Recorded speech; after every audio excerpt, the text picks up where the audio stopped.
August 6, 1945, 6 p.m. Farm Hall, a manor house outside Cambridge, England. 10 German scientists sit in the drawing room. They are the world's leading nuclear physicists: Werner Heisenberg, Otto Hahn, Carl Friedrich von Weizsäcker. Men who pioneered atomic research before the war. They have been imprisoned here since May, after being captured in Germany. They believe they are simply waiting for interrogation. Then the BBC Evening News comes on the radio. The announcer's voice is calm, measured, almost casual. Here is the news. President Truman has announced that an atomic bomb has been dropped on the Japanese city of Hiroshima. The bomb is said to be 2,000 times more powerful than any bomb previously used. For 10 seconds there is complete silence in the room. Then Otto Hahn, the man who discovered nuclear fission, stands up and says, "I don't believe it." But here is what these German scientists did not know. British intelligence had hidden microphones throughout Farm Hall. Every conversation was being recorded, and what these men said in the hours after hearing that news reveals the exact moment Nazi Germany's scientific elite realized they had been utterly, completely surpassed by a nation they had considered scientifically inferior. Let me show you what they said when they thought no one was listening. The Farm Hall transcripts remained classified until 1992. When they were finally released, historians discovered over 200 pages of secretly recorded conversations. These are not public statements, not propaganda, not testimony designed for Allied interrogators. This is what Germany's top nuclear scientists actually believed, said in private, in their own language, when they thought they were safe from surveillance. The first reaction was disbelief. Werner Heisenberg, who had led Germany's nuclear research program during the war, spent the first hour insisting the BBC report was Allied propaganda. He told the others, "They have not done it. It is impossible to create a functioning atomic weapon. The engineering challenges are insurmountable.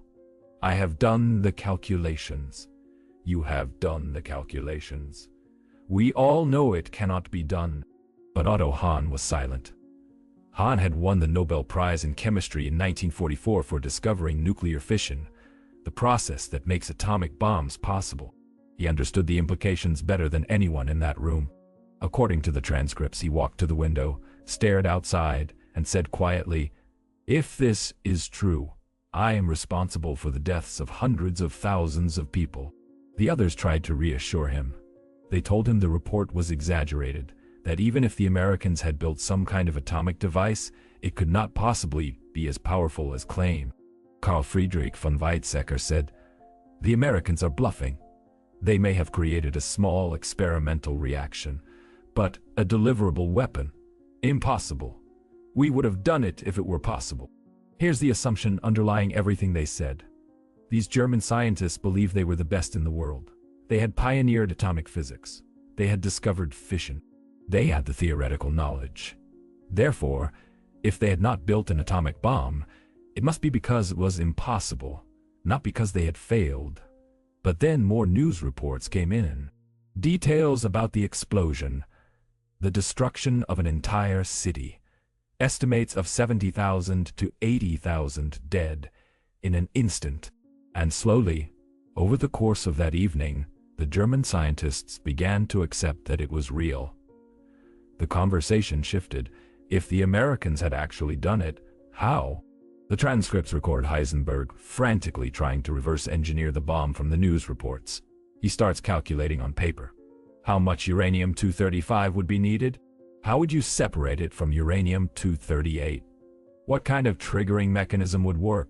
He's talking out loud, working through the physics, trying to figure out what the Americans knew that he didn't. And then he stops. According to the transcript, there's a long pause. Then Heisenberg says, "They must have used an industrial-scale isotope separation process. That means they built production facilities far larger than anything we ever attempted. They didn't just solve the physics problem. They solved the engineering problem." Let me explain what he just realized. Building an atomic bomb requires 2 steps. First, you need to understand the physics. How does nuclear fission work? How do you create a chain reaction? German scientists understood this perfectly. They had the theory. But the second step is engineering. You need to produce weapons-grade uranium or plutonium. That requires isotope separation on a massive scale. You need factories, power plants, thousands of workers, billions of dollars in investment. Germany never built those facilities, not because they did not know how, but because they did not commit the resources. Hitler's regime focused on weapons that could win the war immediately. V-2 rockets, jet fighters, super heavy tanks. The atomic bomb was theoretical, years away, too uncertain. So the nuclear program received minimal funding, minimal priority. But here is what the Farm Hall transcripts reveal. The German scientists convinced themselves that the bomb was impossible, specifically because they had not built it. Heisenberg told the others, "We decided not to pursue the bomb because we knew it could not be completed in time to affect the war." But the transcripts show that is a rationalization. They did not decide. They failed. Otto Hahn, clearly distraught, says at one point, "I thank God on my bended knees that we did not make the atomic bomb." But von Weizsäcker responds, "We could not have made it even if we had wanted to. We lacked the industrial capacity. The Americans clearly devoted resources to this that we could never have matched." And that is the moment of realization.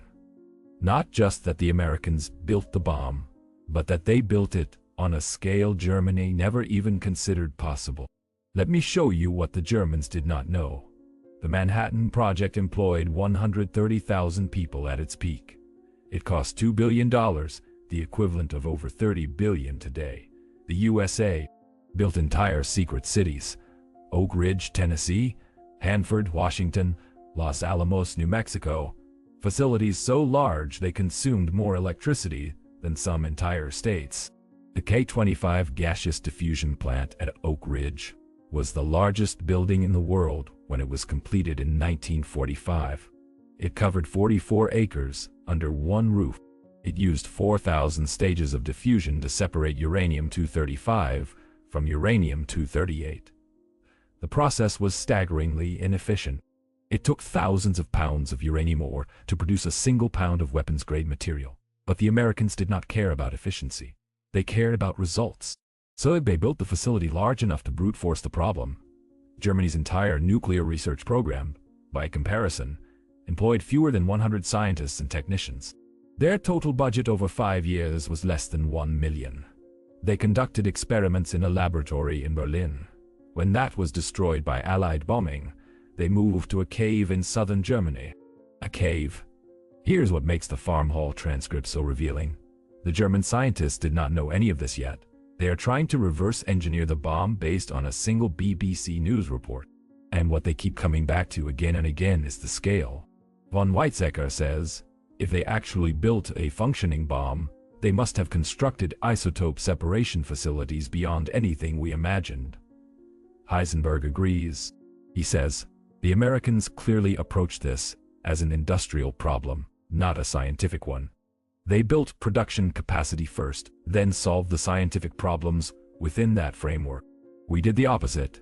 We waited for scientific certainty before committing resources. And that is the fundamental difference.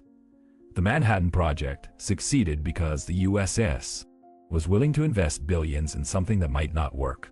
General Leslie Groves, the military director of the project, once said, "We had to proceed with construction long before we knew if the science would work. We built the factories before we knew exactly what we would produce in them." That kind of thinking was alien to the German scientists.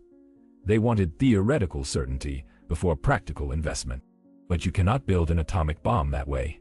You have to build the infrastructure, train the workers, solve 1,000 engineering problems, all while the science is still uncertain. The transcripts show the German scientists grappling with this. Heisenberg says, "Perhaps we were too cautious. We told the government the bomb could not be built in time to affect the war. But perhaps if we had demanded the resources, if we had built the facilities, we could have done it." But Otto Hahn interrupts him.